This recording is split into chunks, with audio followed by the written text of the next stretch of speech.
नमस्कार दोस्तों, स्वागत है आप सभी का। अगर बिना एक्सपीरियंस का इंजीनियरिंग कंप्लीट करने के बाद अगर आपकी जॉब असिस्टेंट मैनेजर में, वो भी टाटा स्टील में अगर लग जाए तो इससे बड़ी और अच्छी बात क्या हो सकती है। जी हाँ, बात कर रहा हूँ टाटा स्टील एस्पायरिंग इंजीनियर की भर्ती निकल करके आई है। हर साल ये भर्ती निकलती है।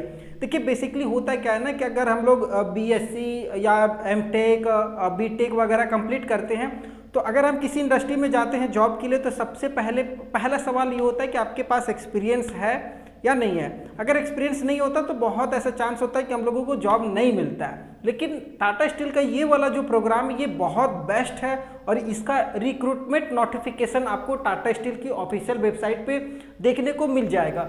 और मेरे टेलीग्राम चैनल से नहीं जुड़े हैं तो वहाँ से भी जुड़ जाइए, वहाँ भी इसका नोटिफिकेशन मैंने दिया हुआ है।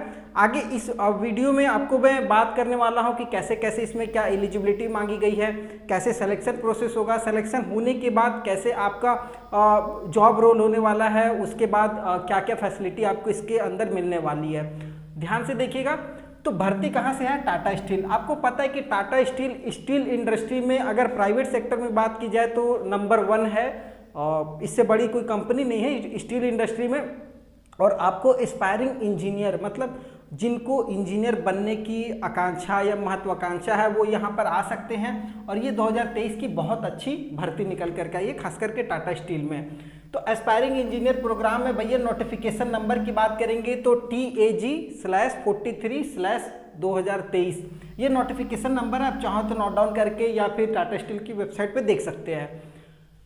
सीट की बात करेंगे तो सीट बहुत ध्यान में आता है। सीट यहाँ पर डिस्क्लोज नहीं किया जाता। प्राइवेट में यही थोड़ा सा दिक्कत होता है कि सीट बताई नहीं जाती, लेकिन मान करके चलिए कि 200 से 300 मतलब मान के चलिए 200 से 300 सीट है, लगभग रहती है इतना सीट। फॉर्म कब से चालू हो रहा है? तो 19 मई से मतलब फॉर्म चालू हो चुका है। आप चाहें तो ऑनलाइन के माध्यम से फॉर्म को भर सकते हैं। इसके बाद मेरा एक और वीडियो आएगा, मैं आपको उसमें स्टेप बाय स्टेप दिखा दूंगा कैसे कैसे फॉर्म को भरना है। लास्ट डेट की बात करेंगे तो 11 जून मतलब अच्छा खासा समय है। 11 दिन उधर 10-11 दिन इधर 20-25 दिन का समय है। और सबसे महत्वपूर्ण क्या है ना, कोई फी नहीं लग रहा, 0 रुपये, कोई पैसा नहीं है। एक अपना रिज्यूम बनाइए, अच्छा खासा रिज्यूम। अगर कुछ एक्सपीरियंस वगैरह है तो वो भी रिज्यूम में जोड़ दीजिए, नहीं है तो कोई बात नहीं, रिज्यूम बना लीजिए। और क्योंकि आप फॉर्म भरिएगा तो उस समय वो रिज्यूम मांगा जाएगा, आपको अपलोड करना होता है तो रिज्यूम बनवा लीजिएगा। ये डेट इंपॉर्टेंट है, ध्यान दीजिएगा। अगर एज की बात करेंगे तो जनरल कैंडिडेट मिनिमम एज नहीं बताया गया, आप 18 साल हो, 20 साल हो, 21 साल हो, कभी भी हो, कोई दिक्कत नहीं। ज़्यादा नहीं होना चाहिए 30 साल से ऊपर। अगर जनरल में है तब जनरल, और जो ओबीसी में भी है, अपने आप को ओबीसी में समझते हैं, वो जनरल में ही फॉर्म भरेंगे। तो 30 साल से ऊपर आपकी एज नहीं होनी चाहिए। कब? 1 जून 2023 को, मतलब 1 जून 2023 को अगर आपका 30 साल से ज़्यादा हो गया है तो नहीं भर सकते। एज में डाउट नहीं होना चाहिए। SC/ST जो कैंडिडेट है वो 32 साल तक फॉर्म को भर सकते हैं। मतलब आपकी एज 1 जून 2023 को 32 साल से ऊपर हो गई है तो आप भी नहीं भर सकते, इससे कम होनी चाहिए। अब एजुकेशन बहुत इंपॉर्टेंट है भैया, क्या क्या एजुकेशन चाहिए, ये बहुत थोड़ा सा कंफ्यूजिंग है, लोगों को समझ में नहीं आ रहा है। एजुकेशन की अगर बात करेंगे तो सबसे पहले ये इंजीनियर की भर्ती है तो डिप्लोमा वाले आप इस फॉर्म को नहीं भर सकते हैं, क्योंकि ये जूनियर इंजीनियर का कोई पद नहीं है, ये इंजीनियर का पद है। तो बड़ा वाला इंजीनियर जिसको हम लोग बोलते हैं, तो इसमें BTech, BE, bachelor of engineering जिसको कहते हैं, बैचलर ऑफ टेक्नोलॉजी या बीएससी इंजीनियरिंग से अगर आपने किया हुआ इंजीनियरिंग फील्ड से तो आप आवेदन कर सकते हैं। अगर आपका 65% मार्क्स है बीटेक में तो मतलब जनरल कैंडिडेट 65% चाहिए बीटेक में। और अगर SC/ST है तो आपको 60% मतलब फर्स्ट डिवीजन से नीचे तो बात होगी ही नहीं, फर्स्ट डिवीजन से ऊपर रहना चाहिए SC/ST वालों को। और जो जनरल कैंडिडेट या ओबीसी है उनको 65% में फॉर्म को भरना है। अब ये जो कैटेगरी है ना SC/ST, ये कहाँ का बेसिकली अप्लाई होगा? तो ये झारखंड और उड़ीसा, इन दोनों राज्य के अगर आप SC/ST कैंडिडेट है तो आपको छूट मिलेगी। इसके अलावा अदर स्टेट को छूट नहीं मिलने वाली है, तो ये चीज़ ध्यान दीजिएगा। अब बीटेक बीएससी में कौन कौन सा ट्रेड होना चाहिए वो भी इंपॉर्टेंट है। तो यहाँ पर लगभग 14 ट्रेड है, 14 में से कोई एक ट्रेड आपका होगा तो काम चल जाएगा।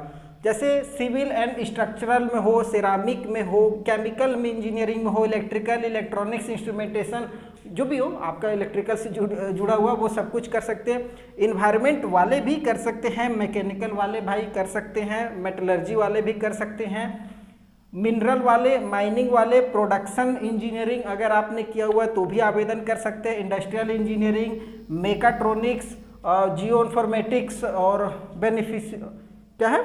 बेनिफिसिलेशंस इंजीनियरिंग। और उसके बाद हाँ बस इतने ही ट्रेड है भाई, ये वाला नाम थोड़ा सा बढ़िया से पढ़ लीजिएगा, ठीक है। तो ये 14 ट्रेड अगर आपने बीटेक या बीएससी में से किसी में भी किया हुआ है तो आप आवेदन कर सकते हैं। अब एमएससी वाले, एमटेक वाले मैंने शुरू में बोला था वो भी कर सकते, तो वो छटपटा रहे होंगे, तो वो भी थोड़ा सा धैर्य बना करके रखिए। एमटेक और एमएससी अगर आपके पास में है तो आपका जो सब्जेक्ट है ना वो जियोलॉजी हो या जियो फिजिक्स हो या रिमोट सेंसिंग हो या फिर जीआईएस, अगर इनमें से कोई भी एक एमएससी या बीटेक वाले किए हुए हैं तो भी आप इस फॉर्म को भर सकते हैं, जहां पर कोई चार्ज नहीं लगने वाला है। ये आपको अपनी एलिजिबिलिटी पता लग गई होगी। अब बात कर लेते हैं थोड़ा सा सिलेक्शन प्रोसेस। देखिए सिलेक्शन बोला गया है कि एक हम लोग छोटा मोटा टेस्ट लेंगे, उसके बाद एक इंटरव्यू लेंगे। जो टेस्ट होता है ना वो ऑनलाइन होगा आपका, ठीक है। उसमें कुछ आपका ट्रेड से रिलेटेड सवाल रहेगा, कुछ जनरल रिलेटेड सवाल रहेगा, ठीक है। तो ये आपका मतलब मेंटेलिटी चेक हो जाएगा। अगर आप एलिजिबल हैं, थोड़ा सा तैयारी करना होता है। अगर क्वेश्चन वगैरह चाहिए तो कमेंट कीजिएगा, मैं क्वेश्चन प्रोवाइड करवा दूंगा, ठीक है, पुराने सालों का। अगर मान लीजिए ये आपका टेस्ट पास हो जाते हैं तो उसके बाद एक पर्सनल इंटरव्यू होता है। इंटरव्यू वगैरह थोड़ा सा टफ होता है एग्ज़ाम के मुकाबले। अगर इंटरव्यू आपने निकाल लिया तो फिर भाई साहब 30,000 रुपये की सैलरी जो होती है वो आपकी हो जाएगी पहले साल। मतलब कैसे पहले साल वो समझिए। फैसिलिटीज़ में अगर बात करेंगे तो सेलेक्टेड कैंडिडेट जो होता है पहले साल जो भी सेलेक्ट होंगे उनको 1 साल की ट्रेनिंग दी जाती है। पहले भाई इंजीनियर बन रहे हो तो बिना ट्रेनिंग के स्टील इंडस्ट्री में नहीं जा सकते हो, तो 1 साल की ट्रेनिंग होगी। 1 साल की जो ट्रेनिंग होती है वो बेसिकली आपको सिखाया जाता है, आपका अवलोकन किया जाता है, आपका निरीक्षण कि ये काम करने लायक है नहीं है, बात सुनता है नहीं सुनता है, जो बोलते हैं वो करता है नहीं करता, सीख रहा है कि नहीं सीख रहा है, ये सब सारी चीज़ें चेक होती है। 1 साल की ये ट्रेनिंग होती है जिसमें आपको 30,000 रुपये पर महीने के हिसाब से सैलरी मिलेगी, ठीक है। 30,000 रुपये पर महीने। 1 साल कंप्लीट होता है। अगर आपका परफॉर्मेंस अच्छा रहता है, इवैल्यूएशन होता है, चेक होता है, उसके बाद आपको फिक्स टर्म एम्प्लॉय पे रखा जाता है। मतलब अब आप एम्प्लॉय हो फिक्स टर्म पे 3 साल के लिए। जी हाँ, 3 साल के लिए फिक्स टर्म एम्प्लॉय पे हो जाते हैं, जिसमें आपका जो पद होगा वो असिस्टेंट मैनेजर नहीं असिस्टेंट मैनेजर पे आप रिक्रूट हो जाओगे 3 साल के लिए। अब 3 साल में जो आपका सैलरी होता है ना वो 7 लाख, जी हाँ 7 लाख रुपए पर एनम, मतलब सालाना जिसको बोलते हैं 7 लाख रुपए। उसके साथ साथ 2-3 लाख रुपए का इंश्योरेंस वगैरह भी है, बहुत सारा फैसिलिटी है यार, अच्छा खासा फैसिलिटी सब कुछ मिल जाता है और फिक्स टर्म पे आपका एम्प्लॉयमेंट हो जाता है। ये बनने के लिए इतना रिक्वायरमेंट ज़रूरी है।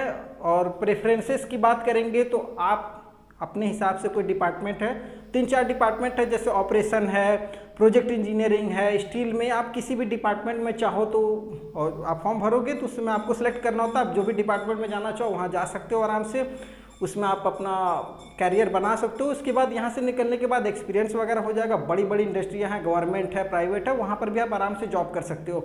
वीडियो पसंद आया हो ना तो इस तरीके की जानकारी और भी चाहिए तो चैनल को सब्सक्राइब करके रखिएगा। फिर नए वीडियो मिलेंगे, तब तक के लिए जय हिंद।